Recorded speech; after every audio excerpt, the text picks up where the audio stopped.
What's up, guys? It is another early race. Loving these early races. Gives me the rest of the afternoon, late evening to go out and enjoy some 95-degree weather. Sounds great, eh? But this week we're out at Pocono, the Tricky Triangle. What up, Rick? How you doing? What up, everybody here? We go from what I think is the second longest straightaway in NASCAR now at Mexico City to the longest straightaway that there is here at Tricky Triangle of Pocono. It's a large 2.5 mile track. The other 2.5 mile tracks we have are super speedways with the 30-degree banking. This is a large flat track, a dying breed of track with the removal of Auto Club Speedway. There really are only a couple tracks that you would consider to be in this category.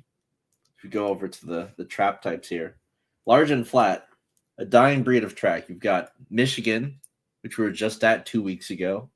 It's going to be one of the more important races to look at. And then Indianapolis, which is not much of a perfect fit. It's a rectangle F1 track or Indy track. It is the Indy track. And then you've got this track here, Pocono, but it's a 3-turn, pretty unique track. So without Auto Club being there, I mean, that was one of the more correlative ones. This split isn't even really all that great to look at. Look at the correlations to this track.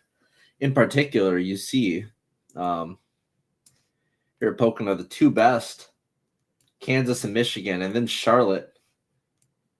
Got to be looking at these races here, especially Kansas and Michigan. Kansas just overall shows you who's got the speed, but Michigan, we were just there a couple weeks ago. So you'll look at Michigan, see who did well. Byron, who's starting way back in the field, it's going to be a humongous play for us this week. It's got to be the chalk of the slate. He was the fastest car at Michigan, or was he? Because Chris Buescher was also pretty goddamn fast as well.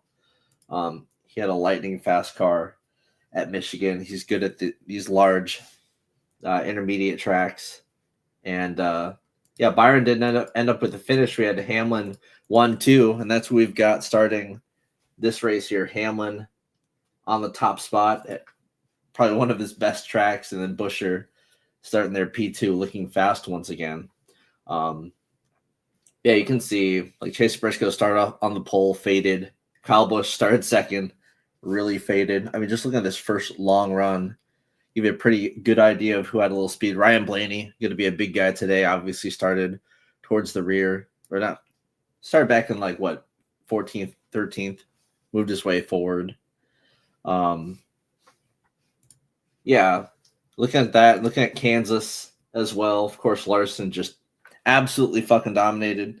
He kind of sucks at Pocono. Other than that, we see another good Chris Buescher performance, at least hanging up there. Good qualifying performance, at least, but he was able to work his way back up towards the end of the race. Christopher Bell was good all race. Blaney again, here he is. Last year's winner at Pocono, seeing a few of the same names around here. Really good race for Bowman, who's starting a similar spot this week. If he can, break his curse of the DNFs, who knows? But those are the two tracks we're going to be looking at the most here. Looking at the DK average by starting position, just of the 3 next-gen races here. So data is still a little bit choppy here. We can see the clear big scoring differences. Guys starting in the top 4, the first 2 rows, averaging 43 fantasy points, significantly better than any other split. And beyond that, we've seen optimals come from kind of all over the place. They're not going to come from the very, very rear of the field unless there's some really good cars. And we do have some really good cars back there this week. But the guys who are the worst on speed overall it's going to be really hard for them to score at all because it's just wide open out here. Now, this track lends itself to it being all about track position ultimately, because once the restarts, which can be dicey sometimes, but not usually. Once the restart settles in, it's just a straight choo-choo train for a while. It's kind of the problem with this track type overall. And yeah, even if you've got really, really good speed, just clean air is so dominant. It's really hard to pass for the lead. You can kind of just chill and block for quite a while. So we've got, just looking at the slate, we've got one clear favorite, massive favorite, Denny Hamlin. Finishes here of first, and second in the next gen era. It's another clearly defined favorite for this week. And yeah, he's going to be the one to beat. Let's just look at the recent Pocono races here, right? So you had Ty Gibbs on the pole last year. Let's sort it by fantasy points. Let's see what got the fantasy points scored. Ryan Blaney, your top dog, starting in 8th. Well, led a bunch of towards the end of the race here. A good amount of cautions. I think they have a prop. We'll look at the prop here in a second. But yeah, Blaney just worked his way up there and just led a bunch of yellow flag laps. That's the thing we've noticed throughout the course of the season, the course of the weekend, is that they take a lot of yellow flag laps here. And most of the cautions here are just little single cars, usually like a flat tire or something. It's such a long track and it takes them forever. And it's just got all these yellows, and then they go to do a restart and then another wreck and just long yellows again. I've always considered these races to be pretty boring. But Blaney, by far the top dog, just dominating the end of the race, winning the race. Hamlin coming in second, getting the second most fantasy points as well, that secondary dominator. It's pretty split. We usually don't see people lead tons of laps. There are only 160 to go around, and fast laps even more spread than that. But we saw one guy, Bubba Wallace, from outside of like the top 15 scoring here, starting 29th. Just getting up there at the end with the cautions and all that. It wasn't even like really that fast overall. Only a 20th average running position, but finished 10th. But not a whole lot of place differential overall. Looking at 2023, right? Another one that's plagued with a decent amount of cautions. Yeah, Chase Elliott starting in the rear. Boom. Just barely the top scorer over Hamlin, who won the race without many dominator points. We had a primary dominator, William Byron, and it finishing back in 14th, and he wasn't even near optimal. So that drop in place differential is massive. Finishing position seems to be really, really important here. You did have Harrison Burton get in there, starting 26th, finishing 8th, but without as many dominator points to go around, you really want to focus on place differential and finishing position, maybe even more than that. And it's going to be these top guys that are like, of course, Harrison Burton in the 21 Ford, like that's like Penske powered. Most of these guys are in really, really, really, really good teams. So it's kind of what you want to be looking for here. It's hard to be in a shit box and end up getting an actual really good finisher. Like you've got to have some open air speed to hang out here, but you're going to be getting your spots on pit road and on these restarts. So short run speed, maybe a little bit more than long run speed. I know usually week to week we're looking at long run speed a lot. A track like this, you're going to want really good restarts, really good pit stops, and just the ability to coast and hang out. So Hamlin has always been able to do that. There's a big split in practice. I'm going to show you this real quick. So look at the best lap speeds. Like look at Group B. Okay, so cloud coverage is cool. So we really want to look at this by Group A and Group B. Oh, here, sorry. Let me sort it. Boom. Okay, so from Group A, what we can see is Brad K looks to have a lot of speed. He's actually pretty fast here last year as well. And then Kyle Larson is just Kyle Larson. But past that, there weren't that many like crazy good cars. Practice kind of all over the place. And I think from what I was looking at, there was no practice in 2022 here. But in 2023, 2024, practice speeds were basically no real correlation at all to where they finished. Like I think Denny Hamlin was like 24th in practice or something, and boom, he won the race, or he came second in the race, but was like a top dominator. So practice not all that super important here. It is nice to note who has speed, like William Byron, who's going to be starting way back in the field. Was a top dog over there in Group B, but could you argue that Brad K was like fastest in practice? Maybe. I don't know. It kind of depends, but we're not looking too closely at these practice times because a lot of the time they don't really translate all that well. Qualifying actually translate a bit more than practice speeds here, but it's nice to know who has some like really good short run speed. Yeah, I'm not gonna let that. I'm not that gonna let me sway me as much as the usual week. I think this week I'm looking a little bit more towards track history. It does suck that we could. Well, it doesn't suck. So I kind of don't really like this track a whole lot. But we stopped coming here twice a year with the switch to the next gen car, so we only have 3 next gen races to go off of. But track history in this next gen car seems to be a little bit more important than the last generation of car. We see a lot of guys doing good at tracks they've done good at, specifically in the next gen car, kind of over and over again. And I mean, that's very apparent here with Denny Hamlin, of course. A win, a second place finish where he was also dominant. Like Hamlin has yet to fail here. And him, all this to say, him qualifying 27th, not worried about that. Hamlin does that all the time. The group split, don't really care. So he's like the top dog to win this race, of course, 17% adjusted implied win total. That's fine and dandy. He's going to be pretty chalky. But him starting the very front, nowhere to go but backwards, I guess, or just stay in first all race. He's probably not going to lead the whole race, right? But it makes you wonder. Blaney, Larson, Byron, these guys all starting 20th or worse. What's it going to take for them to outscore Hamlin here in this spot, who is also going to be pretty damn chalky himself? Byron, I think it's almost certain that he's going to outscore him.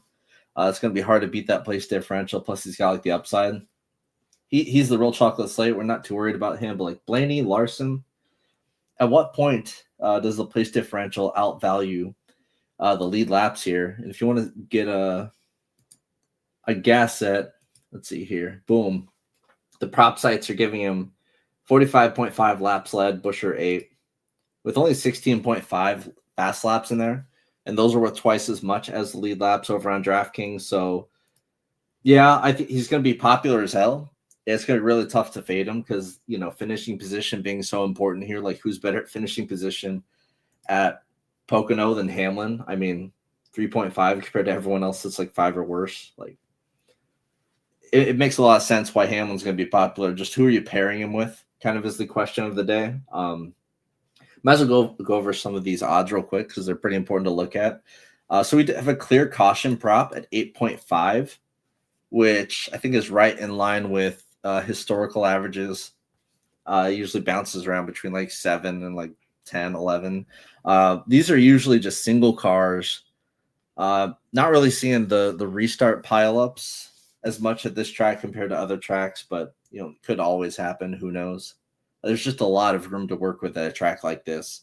It's a 2.5 mile track also, so carnage levels are going to go down overall because even if you get in trouble, you're not going to be going down multiple laps. A lot of the time, if you have to go in and pit for like a lug down or something, you'll keep the lead lap. You'll be all right. So overall, the carnage levels, I'd put it like a low to medium, just compared to all the other tracks that we have going on. Number of drivers to lead a lap, 9.5. That's pretty low, and it's under 9.5 is favored. That is pretty damn low for a race. So I would like to see this prop more often. It's not one we see a lot, but it's good to know. For the manufacturers, Toyota, JGR, Hamlin pretty much. Favored here, Chevrolet and Ford just a bit behind, but it's a bit more even than we've seen this track type lately. JGR, of course, on top with Hamlin for winning team. This isn't a great track for Larson, so Hendrick, usually they're right in line with JGR. They're a bit further back this week. Penske, RFK, 23XI. The other borderline teams of the shot. Spire is kind of interesting. You're going to start seeing them a lot more with how race-winning potentially Carson Hocevar has been. So should kind of look like this going forward. Trackhouse, a really, really bad number here. We'll get to that. This is just an awful track for Ross Chastain. Stage 1, Love this prop here. So stage 1, Denny Hamlin plus 230. He's not absolutely guaranteed. Like some other tracks, we'd see a heavy favorite Hamlin starting on the pole. It'd be like minus 115 or something to win stage 1. Plus 230. It's a little bit live here. So I guess there's a chance that he pits right before the stage because he's already locked in with wins and all that. He doesn't really need the stage points as much. Just something to consider here. But, I mean, he'll be running up front all day, certainly. Not too worried about that. Busher kind of right there behind him, but he's someone that, you know, we saw a ton of speed at Michigan. If it's the same sort of thing again, I think he does have a pretty decent chance against Hamlin. And Hocevar, of course, someone you can't really count out. So 1, 2, 3 stays up there, but Reddick starting back in I think like 8th. Up here with Briscoe started like 6th. Blaney plus 900, but he started back in 20th. Larson starting back in 24th. Byron, 9th favorite, but starting back in 31st. I don't see any of these happening. It's probably going to be like Hamlin, Busher, or Hocevar leading stage 1. And then by stage 2, another good one to just look at to see how the sportsbook at least think the race is going to be going on. Still 1, 2, 3 up top, but then Blaney coming in as that 4th favorite, despite starting back in 20th. Makes a lot of sense. Better as races go on. Defending race winner. But they're not really that huge on Larson and Byron getting up there by stage 2. Hendrick just looks a step slower this week overall. So that's kind of how the race is going to go down here. I guess I can get rid of these and just focus on the race. So we've talked about Hamlin. Clear favorite. Makes a lot of sense. Blaney, Larson, Byron. This group right here. Pretty damn important group. For me personally, I'm off of Larson. He made some remarks saying how he's never felt comfortable at this track in the next-gen car, pretty much ever. Finishes 7th, 20th, 13th. Not really all that great here. Now, if you look at the intermediate track green flag stats, so Byron's been the top dog overall, but Larson has been, the main leader. Definitely more hit or miss, a lot more DNFs in there. Just kind of all over the place. No one could have more DNFs than Ryan Blaney, right? But he's also that like third dog of like these have been the big 3 at the intermediate tracks. Track like this with the track history, you got to lump Hamlin in there up with this group. But these 3, the big 3, as you would say, at the intermediate track, and 6 out of the 7 of these are 1.5 milers. I mean, Michigan, yeah, we added that to it, so that's cool. But that's just this season in this specific package. At the 1.5 mile tracks is what we can look at, really. I mean, it's not like we have Auto Club that we could be looking at like before for this kind of track. But Blaney, Larson, Byron starting back in 20th, 24th, and 31st. Byron, of course, going to be the big fat chalk. He's been awesome. The most consistent finisher. Runs the most laps in the top 5 of anyone by far. 62% of his laps in the top 5. Incredible number. Obviously, he's going to be huge here. Larson, not as big on. Blaney, good long run speed. Kind of sucks that it's this track, so his long run speed may not necessarily translate into him dominating because he can just get blocked out in the choo-choo train. It kind of sucks, but that's how it is. But I have a lot more optimism for Blaney than I do Larson. So Byron, Blaney, Larson, that's how I'd rank him easily. Where does Hamlin fit in this group? And I feel like he's right there with Blaney. It's just that Blaney is going to be lower owned than Hamlin. So I guess I'm likely to go Blaney. So overall, these big 4 plays that you're paying up for, in order, I prefer Byron, and then Blaney, then Hamlin, then Larson. Now, granted, I think people will just take Hamlin, easy early dominator, and then just, grab one of these guys to go with it, move about their day, go into the cheap play stiff, whatever.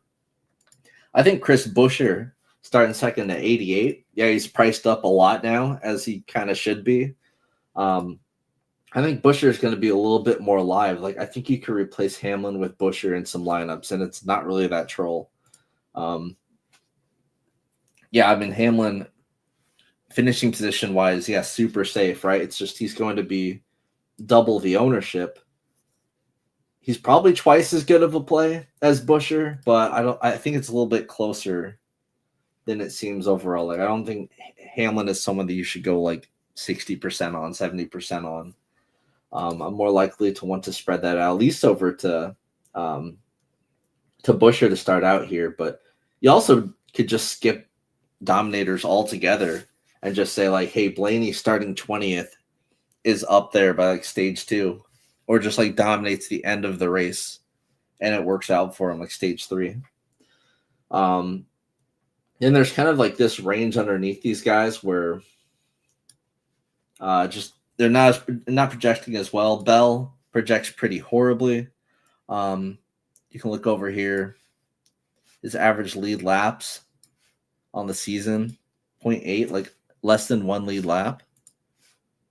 So not looking all too great there. At Pocono, averaging 0.7 fast laps in the next gen. And also power steering issues as well in practice. That's why he could only take 4 laps. Just a real bad play, I think, but going to be super, super low owned. If he ends up coming back to bite me, then whatever, it's fine. But Bell's not probably someone that's not going to be on a lot of people's radar at all for multiple reasons. And you've got Tyler Reddick, who, God, he's been so fraudulent with his practice times, with his odds moving. We see this every week.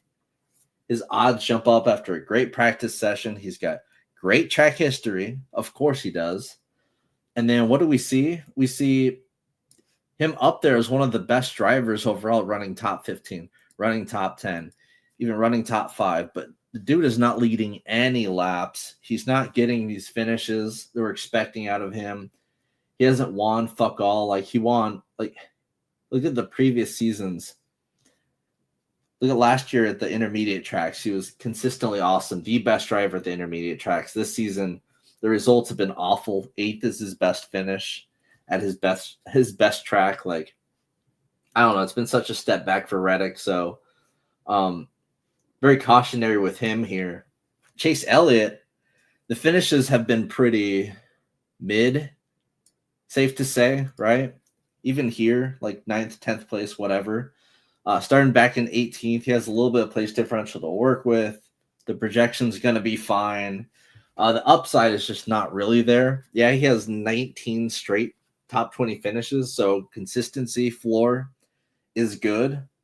It's just, I don't know about the upside for GPP. I'm not so huge on that. And then a couple more plays. This whole range, I guess, is just not very good because Logano had no real speed in practice there. Don't really know what to make of him starting in 12th. He's another guy that doesn't get any like lead laps or fast laps, really. Just 4.9, 2.5 average fast laps on the season. Really bad. 0 fast laps at Pocono in the next gen car. Just another bad play. And then Chastain, we saw his odds plummet overnight. One of his absolute worst tracks. It's off in practice in the B group and still was pretty awful with long run pace. Starting back in 21st, his finishes this season in the package have been great. It's just this track he struggles at just mightily. So, yeah, the starting position's okay. I think people will play him, but I mean, he just looks bad overall. So this range is just kind of whatever. You're going to be piling onto the top 4. This is who you're going to be paying up for. And then once you're past this like bad range here, it gets pretty interesting. Chris Buescher kind of talked about him earlier. I think that speed is real. We've seen real speed coming out of this team at the intermediate tracks, and his odds have jumped up accordingly. Starting at second, I don't think he passes Hamlin right away. Maybe he could, but I think he just hangs up there all day. Has a good pit stall, good pit crew. I think he just hangs in the top 5 and gets a good finish, and that's how he scores well here. Not necessarily even dominating the race. Brad Keselowski, arguably the fastest in practice in that Group A. Starting 14th. We've seen the speed from him recently. We saw it at Charlotte. Awesome race at Charlotte. Pretty damn good at Michigan. Usually the Fords are pretty good at these wide open, 2+ mile tracks. The bigger the better usually. Great long-term history here, of course. Starting 14th, just kind of an underdog sort of play. I mean, Busher, his teammate, pretty goddamn fast on the front row. I think there's some speed in the RFK camp this week. It's just, can he put together a decent finish? We'll see. He's also priced up. Ty Gibbs finally had a good finish in this package after a horrible start to the season. Finished third at Michigan, which is like his best track in the Cup Series, but that third was not the realest third.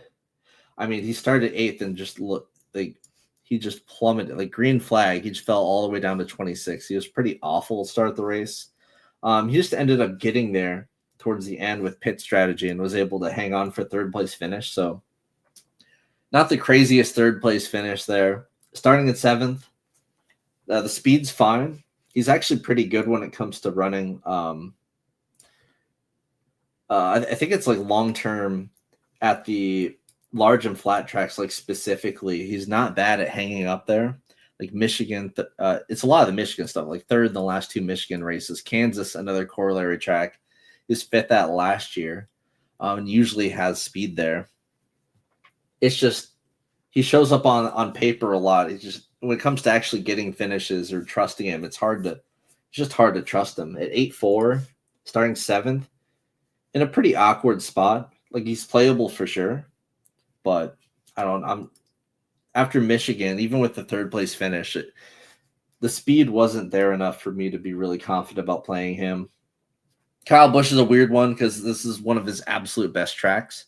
He's a monster at this track type, the large flat ovals, like Auto Club. He was by far the best at Auto Club.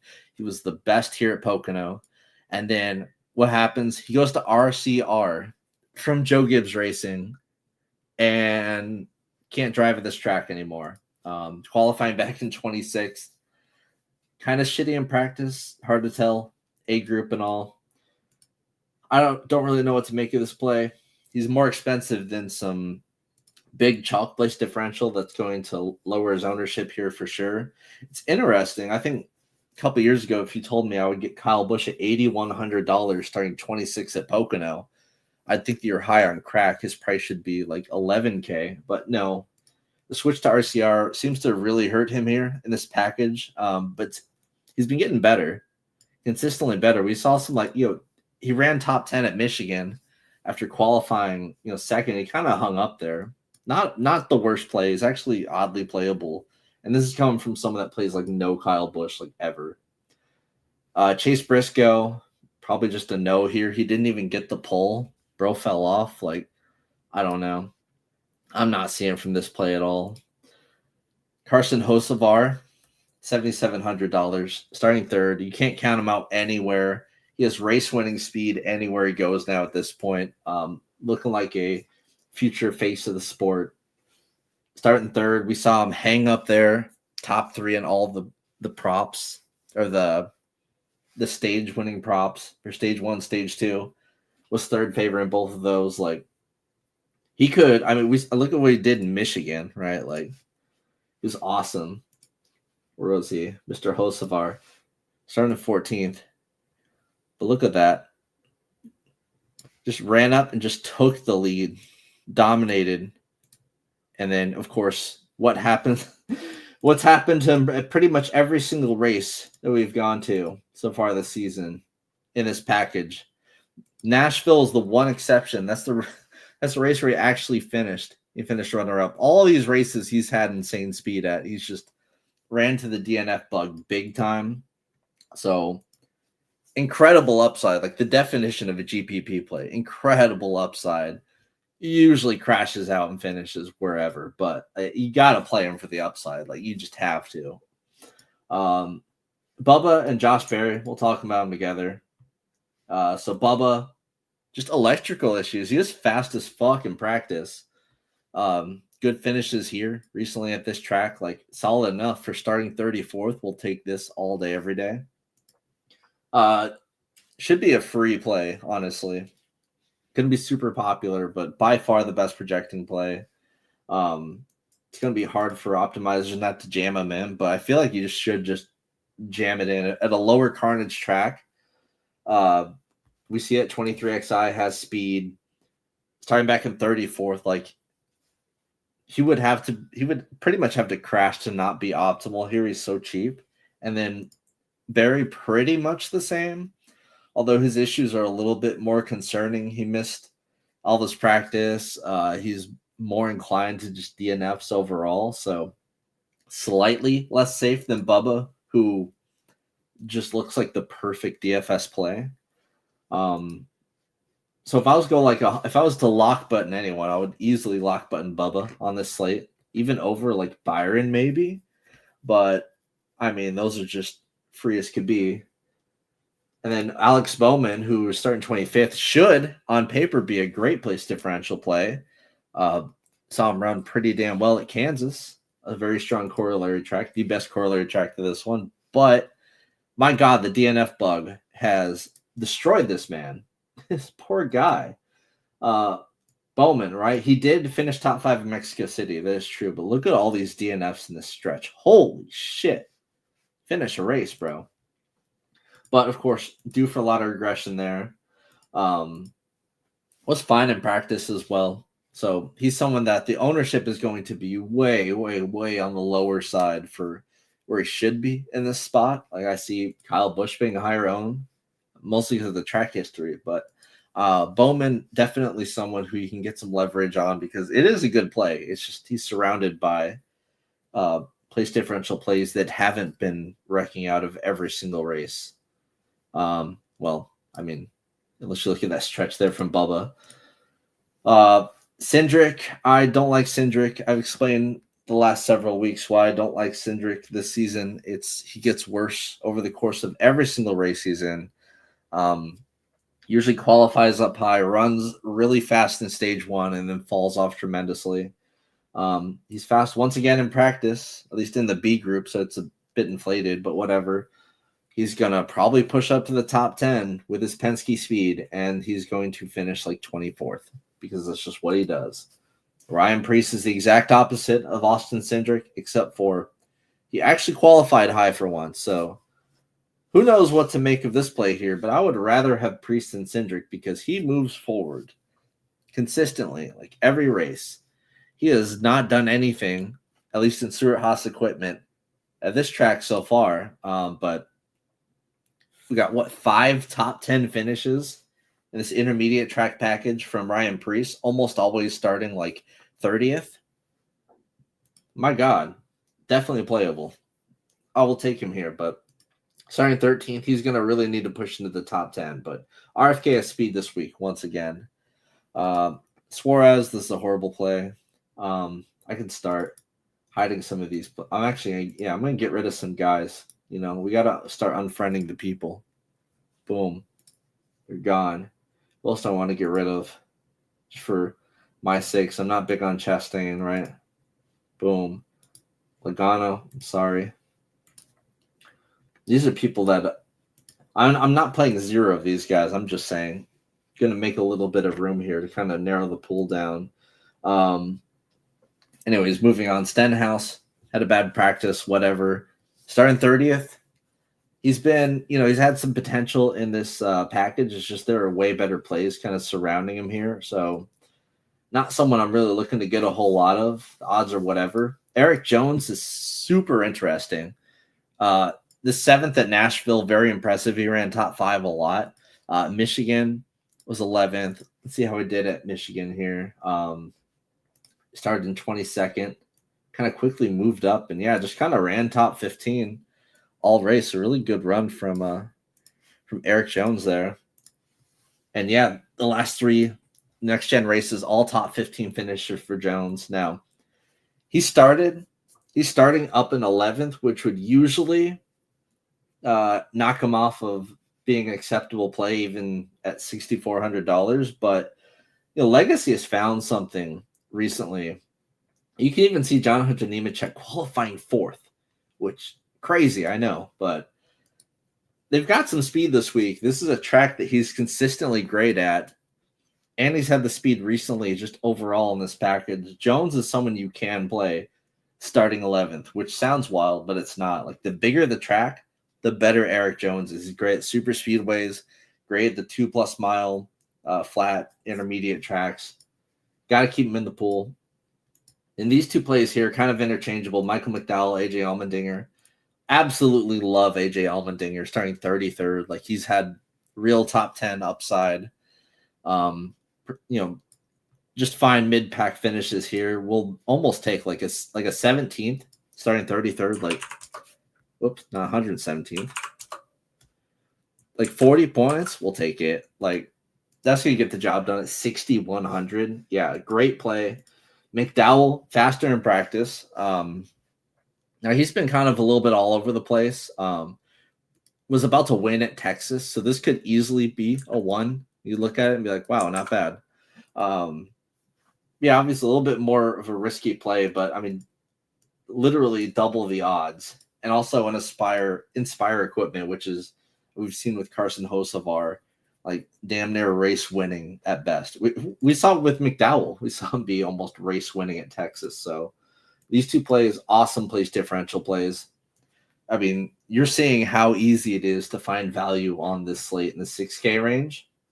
You don't want to have to dip into the 4K range, if at all. I think these guys could be your cheapest guy on a lot of lineups, and you'll still be able to get plenty of like Byron or whatever. But if you want to get down to this range, you got the whole overqualified group here. Pretty much everyone but Gill into this range overqualified. But let's see. SVG, his finishes have gotten a lot better, but now he's starting up in the mid-20s where we're trying to get him up to from the 30s, and he's even still not really optimal. So gotta get rid of him. Gregson, I don't see much here in this play. Starting 17th, whatever. Zane Smith is so interesting because, like, I mean, when you're looking at teams that had a good average running position at Kansas and Michigan, not a lot of crossover there, but he was someone that was really good at Kansas and Michigan. Top 10 runs the last 2 times at Michigan. He's starting 15th. Slow in practice, right, and didn't have a good debut here last year. That's kind of the case against Zane Smith here. So I don't know. It's with these kind of finishes, like take out the DNF, and that's no finish worse than 17th in 5 races. It's pretty impressive. I gotta like keep him in, kind of for the same reasons I'm keeping Eric Jones, but I'll barely be playing any Zane. If anything, he might still be unfriend you just because, but I can't do it yet. Todd Gilliland, right? Kind of crappy in practice. The odds or whatever. His qualifying run was shit. He wasn't very good at Michigan either.